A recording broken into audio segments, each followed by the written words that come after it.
Okay, good morning everyone. Does anyone notice what I've been saying all along since the Panama Papers broke? Now Zero Hedge is writing about it. Vindication. I said, link is below in the Zero Hedge article, and it's the last video I'm going to do on the Panama Papers, but I wanted to conclude what I've been saying in the last few videos that I've done on the Panama Papers because it was extremely controversial. No one else was saying it on the net, and now Zero Hedge is writing about it. Okay, I'm going to share a little bit today about what the members get at Disinfowars. All the videos that I do on YouTube are partial snippets, incremental allocations of the full story that I publish for the members at Disinfowars. And I want to give you guys a taste of what the members are getting because they get a lot more detail, a lot more information. They get 200-300% more intel and information that's actually released to the public on YouTube. So I wanted to share that today because I think that the intel or the information on the Panama Papers is so important and so vital that I'm going to do this, and I've never done this before, but I'm going to make an exception. Okay, I'm just going to read what the member post was after the Panama Papers were released. As I'm doing the public videos on YouTube, this is what the members are getting. Quote unquote, okay, the Panama Papers are definitely striking a nerve somewhere, everywhere. Our intel has explained to us that yes, it is the alliance and Putin that are divulging the intel. It is a brilliant move in its concept and undertaking.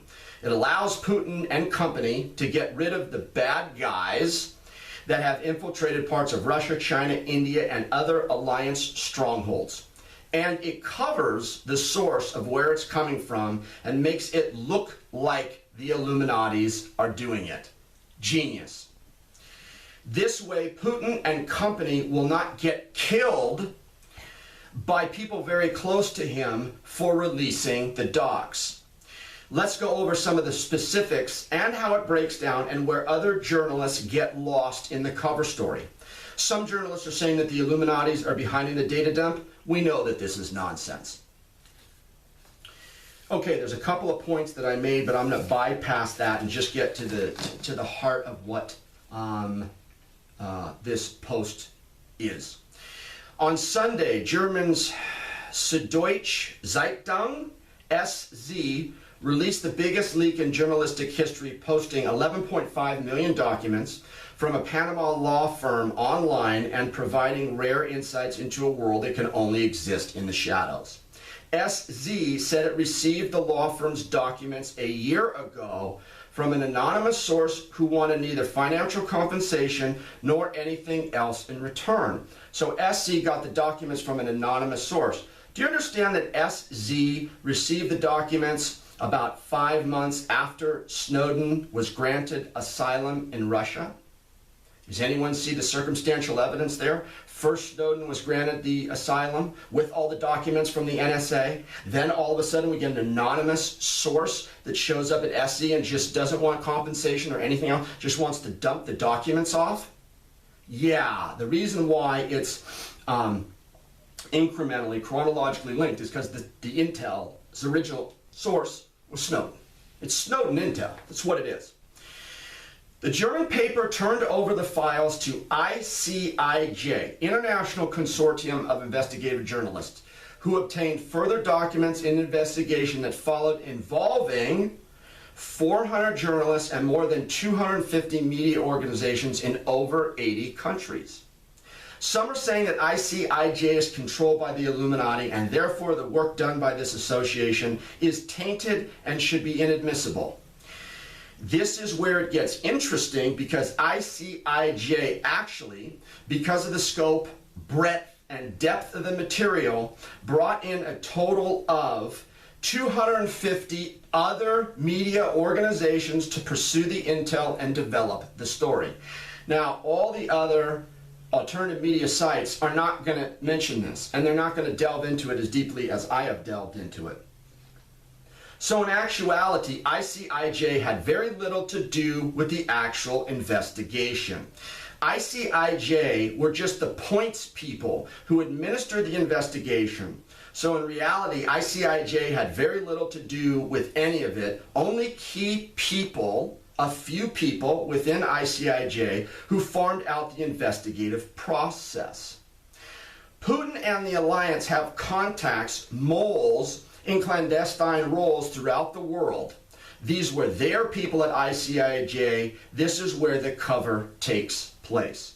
The uninformed will pass this fact right by. Also, it was alliance people, Putin people, who turned over the original docs to SE in the first place. And I mentioned that. Snowden was the one that sourced the documents from the beginning.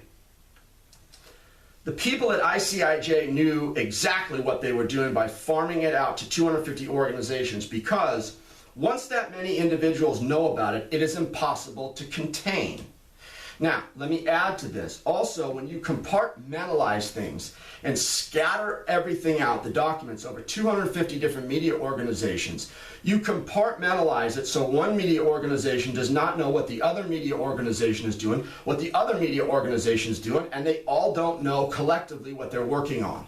That's exactly how the Illuminati, with the Manhattan Project, created the atomic bomb, and none of the crews that worked on actually developing the atomic bomb knew what they were doing, knew that they were building an atomic bomb. They found out about it after they saw the atomic bomb go off and went, oh my goodness, that's what we were doing. It's called compartmentalization. Powerful people, powerful institutions use it all the time. It's to hide the source and the truth and the reality of what it is. Okay, let me go to the final point here. Let's go back to Snowden. Okay. Do you think Edward Snowden knows something about data, intel, NSA procedure, covert ops, obtaining the truth? Do you think he knows something about it? Yeah, I think he does. And I think that no one will discredit him in any way, shape, or form. Now, what did he say after the Panama Papers were released? What did he say? He said, courage is contagious. Courage is contagious. Correct, because he's the source of the Panama Papers. Also, as soon as the Panama Papers broke, Snowden called ICIJ. He contacted them. He contacted them because he wanted to congratulate them on the intel that he provided and the job, the great farming job that they did, the management job to get all of it together and keep it hidden the whole time. Snowden called ICIJ, okay? And Snowden, in retrospect, in repetition here, said courage is contagious. He's given his stamp of approval on the Panama Papers. So that is a little bit more detailed information, and that's what the members are getting. But again, I think it's important to share it because people need to be informed and people need to understand the games that are going on, and people need to understand the reality and world that we live in. The Panama Papers are going to lead to more disclosure. They're going to lead to more turncoating. It's going to roll and it's going to multiply like a snowball running down a hill. Once the boulder is pushed off the hill, you don't have to do anything. You just let the snow accumulate. No pun intended. But I think that's a perfect segue to end the video on it. Okay, what are we at? 410 in 2016. That's what it is, guys. Thanks.